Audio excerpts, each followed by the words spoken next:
Shalom y bienvenidos a Vía Haftaj Israel, una frase hebrea que significa amarás a Israel. Esperamos que se queden con nosotros, ya que nuestro maestro, el Dr. Baruch, nos compartirá una enseñanza expositiva de la Biblia. El Dr. Baruch es profesor titular del Instituto Zera Abraham, con sede en Israel. Aunque todos los cursos en el instituto se imparten en hebreo, el Dr. Baruch se complace en compartir esta enseñanza en inglés con doblaje al español. Para más información, visítenos en amarasaisrael.org o descargue nuestra aplicación móvil Mi Estudio Bíblico. Aquí está Baruch y la lección de hoy. Dios se mueve a través de su pueblo. Él quiere usarte para llevar a cabo sus propósitos y que tú puedas tener esas promesas, esas bendiciones que Dios desea darte. Le servimos a un Dios bueno y generoso, pero sepan que la mejor manera de recibir su generosidad es a través de la obediencia. A Dios no le gusta la rebeldía. Él no es glorificado por el egoísmo. Dios quiere que le sirvamos porque eso es lo correcto, para que seamos de bendición a otros, y al bendecir a otros, podamos estar seguros de que, si no es hoy, será mañana o la semana próxima, si no en este tiempo, en el tiempo que vendrá. Como dice el libro de Hebreos, Dios no es injusto, Él es justo. Él no es injusto para olvidarse de esas buenas obras que hemos hecho en su nombre. Él las recordará y nos recompensará de manera adecuada. El mismo Mesías lo dijo: «Vengo pronto y mi galardón conmigo, para pagar a cada uno según sus obras». Hagamos obras que nos traigan grandes recompensas. Eso es lo que hace un verdadero creyente. Toma tu Biblia y busca conmigo 1 Timoteo, capítulo 1. Iniciamos el estudio de este libro y queremos retomar ese pasaje de la Escritura. La semana pasada empezamos con los primeros 11 versos. Y ahora vamos a continuar con la segunda parte del capítulo 1, iniciando por el verso 12. Y recuerden, estamos estudiando la primera epístola que Pablo le escribió a Timoteo para darle ánimos, para darle instrucciones, consejos, asesoramiento, para que Timoteo pudiera servirle a Dios de la manera correcta. Así que te haré una pregunta. ¿Cuándo fue la última vez que oraste así? Dios, ayúdame a servirte de la manera correcta. Esto es lo que desea un verdadero sirviente de Dios, que su amo, su Señor, esté complacido con su comportamiento. Bien, 1 Timoteo capítulo 1, iniciando por el verso 12. Quiero leer esto literalmente antes de explicar cómo entenderlo. Dice literalmente: «Y gracia tengo».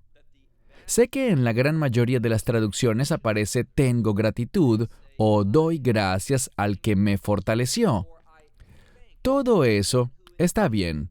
Yo no estoy en desacuerdo. Pero quiero que sepan que esta palabra literalmente significa gracia.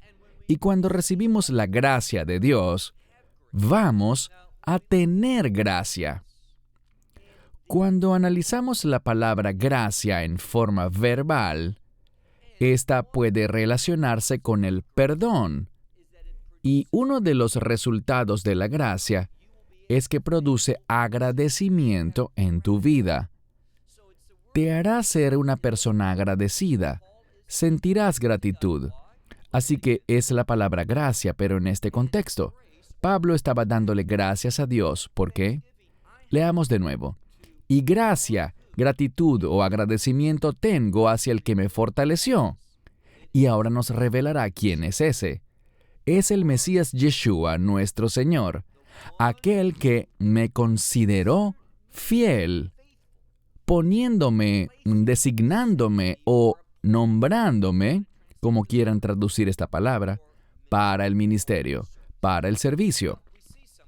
Vemos que hay algo estrechamente relacionado con la gracia.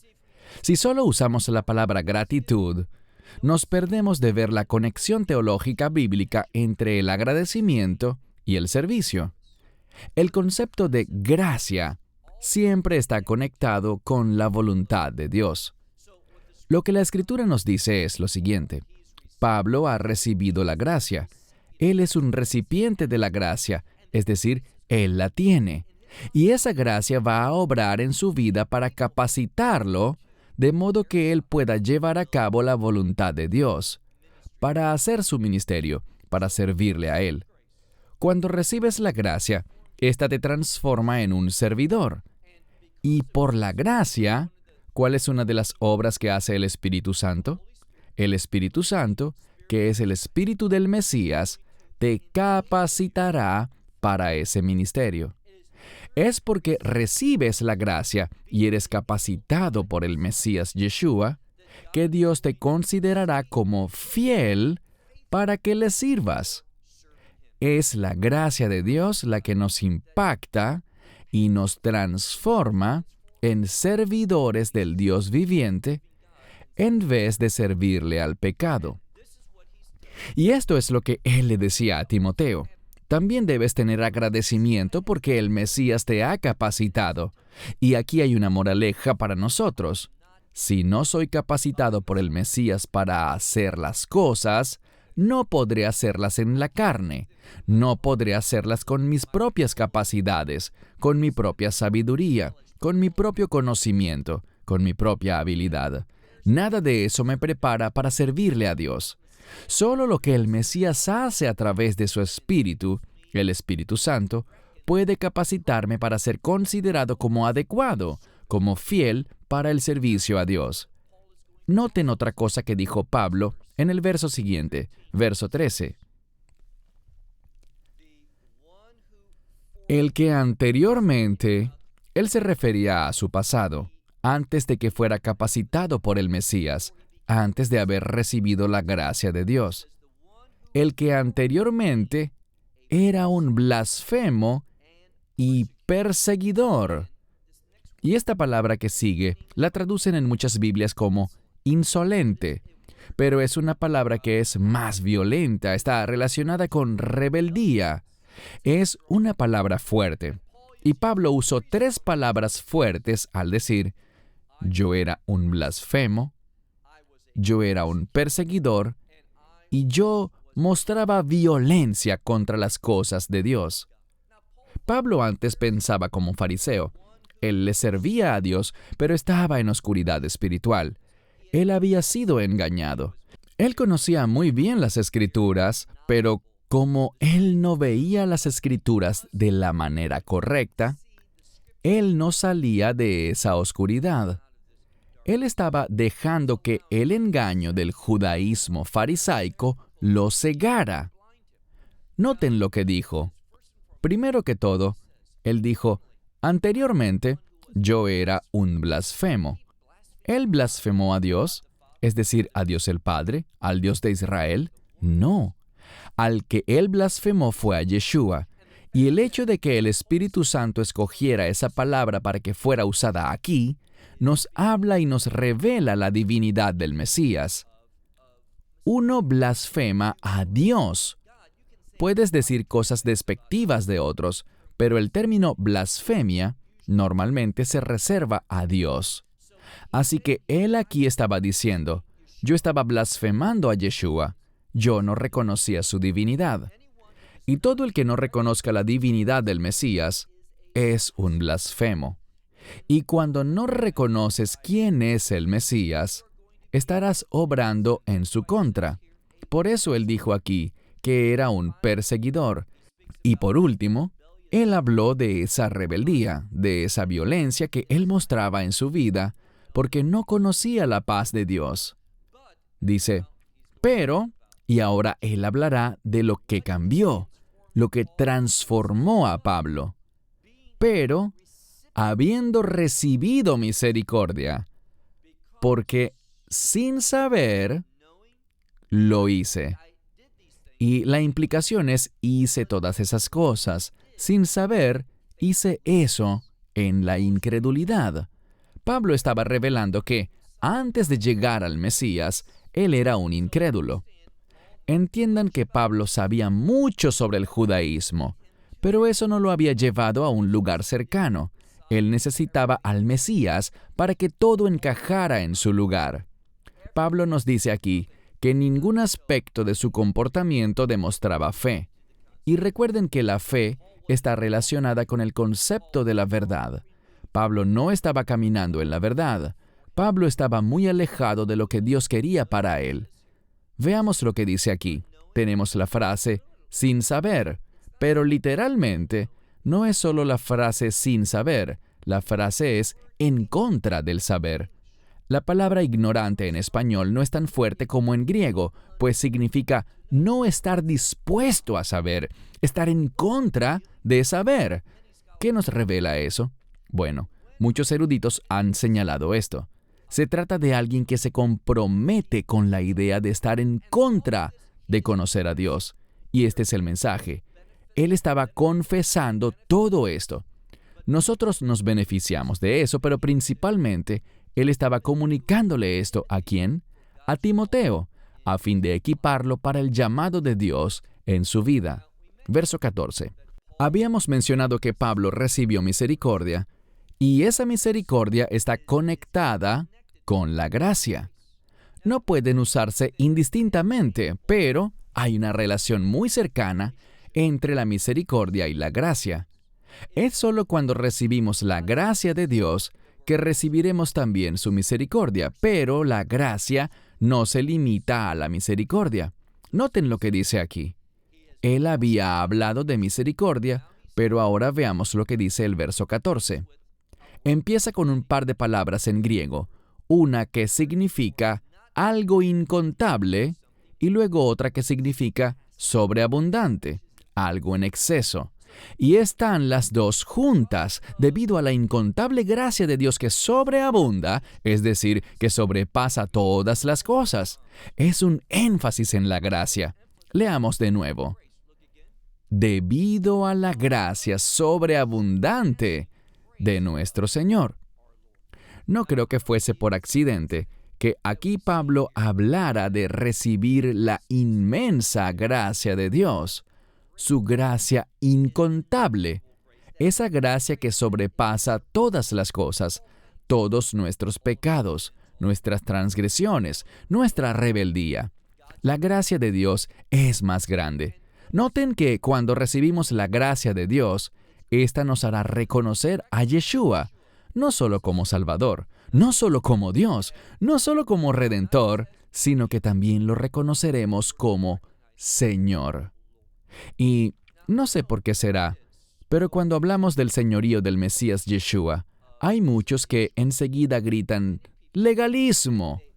Hay mucha gente que no entiende lo que es el legalismo desde un punto de vista teológico. El legalismo significa que debes obedecer ciertas cosas para poder ser salvo. Y nosotros no estamos hablando de eso. Estamos hablándole a personas que ya son salvas. ¿Cómo?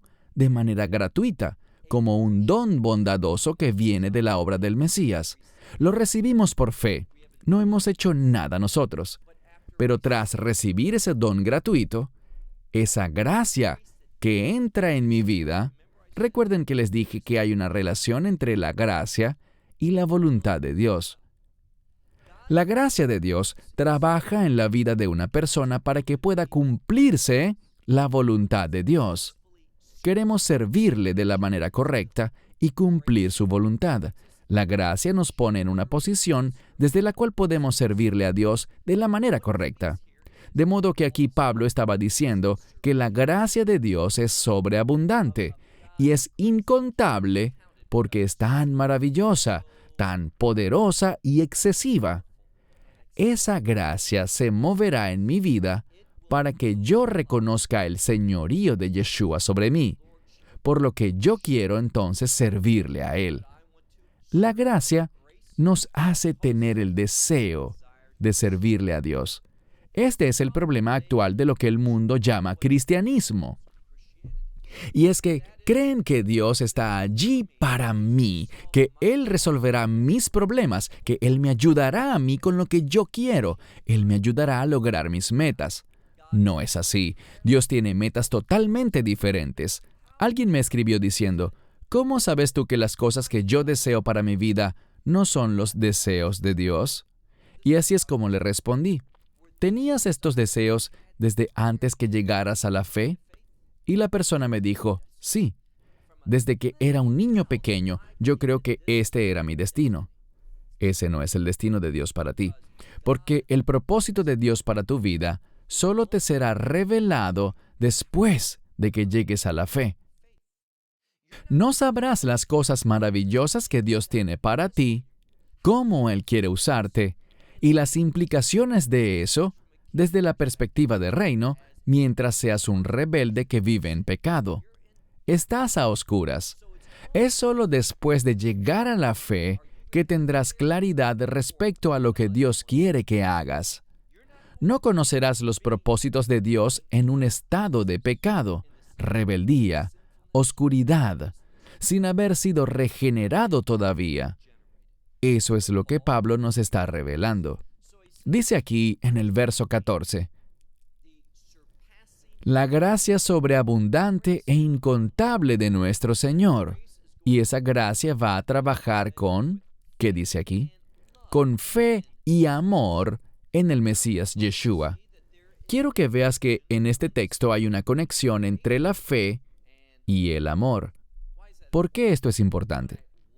Cuando camino en la fe, estaré compartiendo el amor de Dios. Cuando camino en mis propios deseos, estaré compartiendo egoísmo, estaré compartiendo lo que yo quiero. No me comportaré de manera amorosa. Lo que Dios está revelando aquí a través del apóstol Pablo, y recuerden que nosotros nos beneficiamos al oír esta instrucción, pero estaba dirigida principalmente a Timoteo.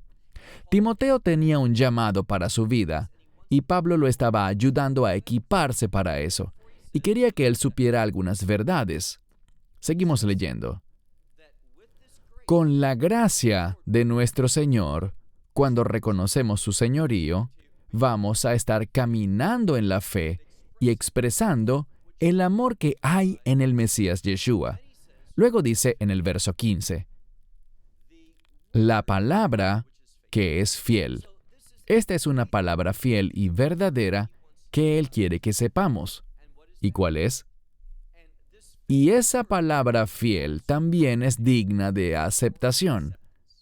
Debemos recibirla, aceptarla, es digna. ¿Y qué es? Que el Mesías Yeshua vino al mundo para los pecadores salvar. Es lo que dice literalmente. El énfasis está en los pecadores. ¿Para qué vino al mundo? Para salvar a los pecadores. La intención de Dios estaba en salvar a esas personas, ya que sabía a dónde se dirigían. El tema principal del texto es que la salvación es fundamental y debía ocupar un puesto central en el rol y el liderazgo de Timoteo, teniendo en cuenta que el propósito principal de Yeshua era a los pecadores salvar. Luego dice, casi al final del verso 15, de los cuales el principal soy yo. Literalmente la palabra principal en griego es protos, de la cual se deriva el término prototipo, que significa primero. Pablo dijo, el primero soy yo. Esta era la mentalidad de Pablo. Él pensaba en su vida antes de llegar a la fe, y decía que si se hiciera una lista de los pecadores, él estaría encabezándola. No es allí donde queremos estar, pero Pablo se conocía a sí mismo. Yo me conozco a mí mismo. No creo que otras personas tengan los mismos pensamientos que yo. Deben ser mejores que los míos. Tiene que ser así.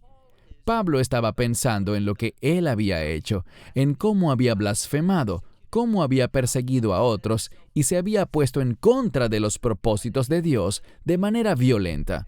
Por tanto, él dijo, yo me conozco, y yo soy el principal, el número 1 en la lista de pecadores. Pasemos ahora al verso 16.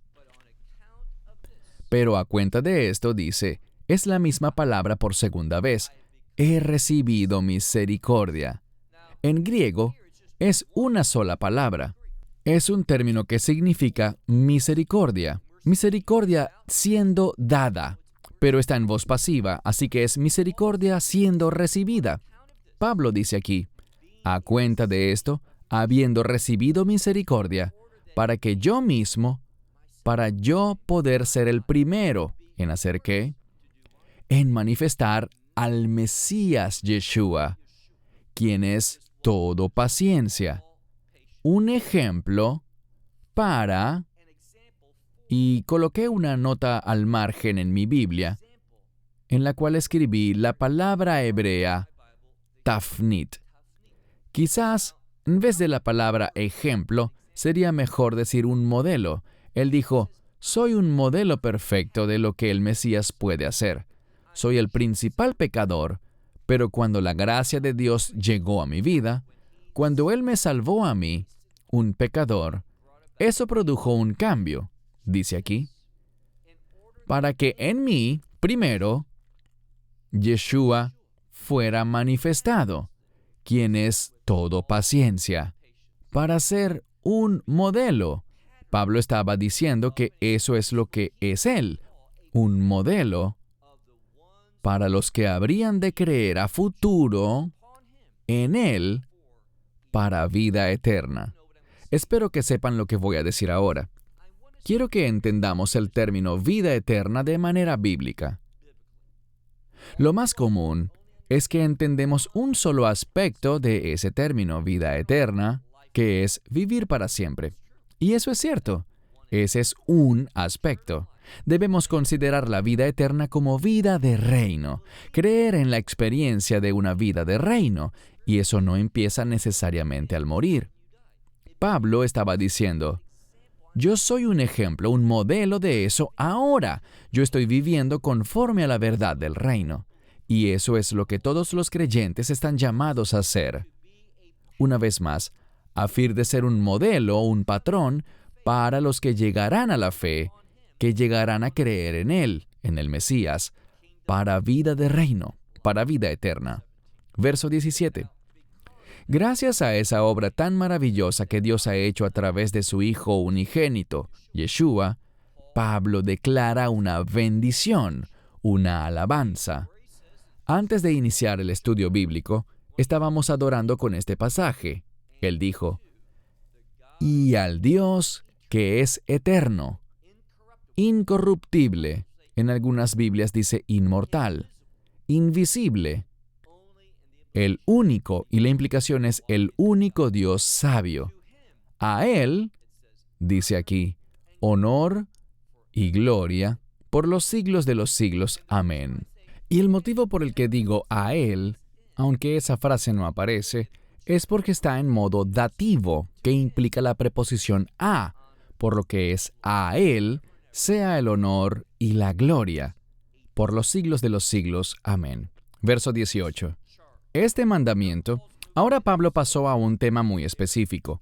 Él le iba a encargar algo a Timoteo, y era con el propósito de darle ánimos, era con el propósito de darle revelación, de revelarle algo a Timoteo para que él se comprometiera con eso. Así debemos estar nosotros. Debemos estar comprometidos con un mandamiento de Dios. Ese mandamiento es algo que Dios ha puesto en vigor, que Dios ha puesto en acción. Así que presten atención al verso 18. Dice, este mandamiento que te ha sido encargado, y luego usó el término hijo Timoteo. En muchas Biblias, en inglés, se usó el término para hijo varón en vez de hijo en forma neutra, y eso es incorrecto. Si analizamos esta palabra en griego, vemos que siempre aparece en neutro. Lo correcto en inglés es usar la forma neutra porque los otros términos tienen otros significados. ¿Qué quiere decir esta palabra neutra para hijo en griego? Cuando estudiamos Primera de Juan hablamos de esto, porque Juan usa mucho ese término. En griego el término neutro hijo tiene que ver con dos cosas. Una es que está en un contexto de afecto y de amor, y la otra es que nos habla de una relación familiar. Eres parte de esta familia y por eso eres amado. Sentimos un gran cariño por ti. Es un término que denota un gran afecto, casi como le hablarías a un niño pequeño. Timoteo es joven, pero no es un niño. Por eso él estaba usando este término para comunicar su amor por él y también porque siente un amor de padre. Dice, este mandamiento yo te lo encargo, hijo Timoteo, conforme a... Y luego tenemos una palabra que significa ir antes. Y esa palabra está en la misma construcción gramatical en la que se encuentran las palabras en griego que siguen en el texto, profecías. Pablo estaba hablando de esas profecías anteriores, de ti, es decir, que eran acerca de Timoteo. Así que se había profetizado que Dios iba a usar a Timoteo de esta manera. Y Pablo le estaba encargando que se comprometiera con esas cosas que Dios había revelado mediante la profecía que otros habían hecho sobre Timoteo. Con el fin de que, y esto creo que lo mencionamos la semana pasada, muchas personas llaman pastorales a las epístolas primera y segunda a Timoteo, junto con la epístola a Tito, porque Timoteo y Tito supervisaban congregaciones. Por tanto, lo que estamos aprendiendo en primera a Timoteo y lo que aprenderemos en unas semanas cuando estudiemos segunda a Timoteo es muy relevante para la construcción y edificación de una congregación local. Noten que él hará uso de palabras que tienen que ver con la guerra. Y esto es muy informativo. ¿Por qué? Porque es muy frecuente que haya conflictos dentro de la congregación local. El enemigo está allí, y él se valdrá de nuestro orgullo, nuestro egoísmo, nuestros propios deseos, toda actitud que no sea sumisa ante Dios, que esté bajo su autoridad. El enemigo puede usar a gente buena para fines muy malos. Teniendo eso en cuenta, Pablo dijo lo siguiente: este mandamiento que te ha sido encargado, hijo Timoteo, conforme a esas profecías anteriores acerca de ti, todo eso fue dado con el fin de que tú milites por ellas. Habría cosas por las que Timoteo sería llamado a batallar. Una de ellas la comentamos la semana pasada. Batallar en favor de la doctrina piadosa, de la doctrina y la teología correcta, de la verdad de Dios. Este concepto de batalla es muy significativo. Le dijo, recuerda esas profecías que oíste sobre ti, sobre lo que Dios iba a hacer con tu vida, con el fin de que milites por ellas. Y luego dice, buena milicia, buena batalla. Es la misma palabra para batallar, ser un soldado fiel. A esto se refería él en este pasaje. Ahora viene el verso 19. Teniendo fe y buena conciencia. Vemos la palabra fe. Recuerden qué cosa se relaciona con ella. La verdad. Así que es la verdad la que nos da una buena conciencia. Tenemos una conciencia, la cual fue dada por Dios, pero Él dijo aquí que la verdad es la que hace que esa conciencia funcione bien. Esto es lo que Él quiere que entendamos. Batallar por la doctrina correcta con el fin de que la verdad de Dios pueda darnos una conciencia que funcione bien. Luego dice, la cual algunos han rechazado. Esto es importante porque no es la misma palabra para desviarse de o salirse del rumbo. A veces uno va conduciendo hacia un lugar y nos desviamos del rumbo. Tomamos la senda equivocada. Hay una bifurcación en el camino para seguir derecho en la autopista o para salirte, y a veces no salimos cuando debimos haber seguido derecho. Es simplemente una desviación. Pues en este caso, él no usó esa palabra. Esta palabra es mucho más fuerte. Significa repeler, rechazar algo. Y eso es lo que él quiere decir aquí, que hay algunos que han rechazado la fe. Se habla de que al rechazar esa fe verdadera, hacerla a un lado, rebelarse contra ella. ¿Qué sucedió? Respecto a la palabra que sigue, ¿conocen la palabra náutico? Es esa palabra y otro término que significa romper o destruir algo. Muchas veces lo traducen como naufragio. Él estaba diciendo aquí, tienes que tener la verdad para que tu conciencia funcione bien, para que recuerdes cuál es tu llamado y batalles, luches por la doctrina correcta, porque no quieres ser como algunos que han rechazado la verdad, y su fe se ha convertido en un naufragio. Y luego dijo, y con esas personas, solo hay una cosa que se puede hacer. Pasemos ahora al último verso. Con esas personas que son, y luego dice nombres. Casi siempre procuro no mencionar nombres, pero cuando la persona es muy famosa y tiene muchos seguidores, y es un falso maestro, nos incumbe a nosotros pronunciarnos al respecto, hacer la advertencia, y quizá lograr que esa persona se arrepienta. Y ya sé, me llegan muchos correos que dicen que eso es soberbia. Cuando alguien está tan alejado de la verdad y el discernimiento, no hace falta ser muy maduro en la fe. Con un poco de discernimiento puedes ver que esas personas son peligrosas. Y esto es algo que pongo en oración. Hay veces que es necesario decir el nombre de esas personas. Unos dicen, eso no es de Dios. Bien, díganselo a Pablo. ¿Qué hizo él aquí? Verso 20. Dice, hay algunos, hablando de forma abstracta, hay algunos que han rechazado y ese rechazo ha causado que su fe se convierta en un naufragio. Pero en el verso 20 él los nombra. Estos son, y dijo la palabra, Himeneo y también Alejandro, dos personas a quienes Timoteo conocía. Y recuerden que eso iba a circular.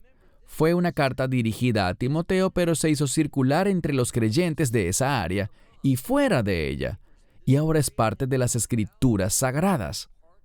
Y en este relato de la palabra de Dios, tenemos a estos individuos, Himeneo y Alejandro, a quienes he entregado, a quienes he dado a Satanás. ¿Por qué? Bueno, si estaban enseñando una doctrina abominable, deben conocer al que origina todo eso, a Satanás. Estoy seguro de que muchas personas quizá no enseñen la verdad, quizás cometan un error aquí y allá. Pero, ¿entregarlos a Satanás? Sí, Pablo estaba revelando que la falsa doctrina tiene un origen común, y ese es Satanás. Todos podemos cometer errores, podemos decir algo que no es verdad, pero dense cuenta de que eso es grave. Y lo que está detrás de eso es nuestra propia pereza, nuestra falta de disposición a orar lo suficiente, a estudiar lo suficiente, a buscar a Dios, y cuando no hacemos esas cosas, Satanás lo aprovecha. Entiendan que Él es el padre de toda mentira. Él está presente cuando se dice cualquier cosa falsa. Por eso, Pablo dijo que esos dos individuos, a quienes entregué a Satanás para que, ¿cuál finalidad? Para que ellos, y la palabra que sigue es la misma que describe a una persona que es médico de niños. Se refiere a tomar a una persona inmadura para sanarla. Eso es lo que Pablo dijo allí, para que ellos sean cambiados, para que conozcan y entiendan a quién les sirven, a quién están aceptando, por quién están hablando, para que ellos escarmienten, para que maduren, crezcan, y a todo esto se refería Pablo. Para que no blasfemen. Yo creo que la frase para que no blasfemen es muy informativa, porque tiene que ver con Satanás. Y esto lo vemos, por ejemplo, en las epístolas de Juan, donde dice que si alguien desconoce la divinidad del Mesías, es un blasfemo. Yo creo que Pablo le advertía a Timoteo que debía ser duro y batallar contra los que negaban la divinidad del Mesías. Y quisiera decirles algo. En mis numerosos viajes, a medida que conozco a más personas que dicen ser creyentes, veo un número creciente, sobre todo en el movimiento mesiánico, que se están apartando, es decir, que están rechazando esa doctrina sumamente importante del entendimiento correcto del Mesías, de que Él es el Hijo unigénito, el único Hijo divino de Dios Padre, que Él es eterno y que es apropiado adorarlo. Todas esas personas que ponen en duda su divinidad, que no quieren adorar al Mesías y son blasfemos, están conectados con el enemigo. Tienen una influencia satánica en sus vidas. Este asunto es serio. Bien, hemos terminado el capítulo 1. La próxima semana empezaremos el capítulo 2, un capítulo muy importante que es bastante controversial, no porque sea difícil de entender, sino porque a la gente no le gusta la verdad de Dios. No son lo bastante fieles para creer que lo que Dios dice es lo correcto y que estamos llamados a someternos a eso. La próxima semana veremos un tema muy controversial, pero se trata sencillamente de la verdad pura y simple de la palabra de Dios. Cierro con eso hasta la próxima semana. Que Dios les bendiga. Shalom desde Israel. Shalom from Israel. Esperamos que te hayas edificado con el mensaje de hoy y lo compartas con otros. Te invitamos a seguir nuestros estudios cada semana por este canal y por el portal de YouTube de Amarás a Israel. También puedes descargar nuestra aplicación móvil gratuita, Mi Estudio Bíblico. Finalmente, para obtener más información sobre nosotros, visita nuestra web amarasaisrael.org, donde encontrarás otras conferencias de Baruch en audio, video y texto. Hasta el próximo programa. Que el Señor te bendiga en Yeshua HaMashiach, Jesús el Mesías, mientras caminas con Él. Shalom desde Israel.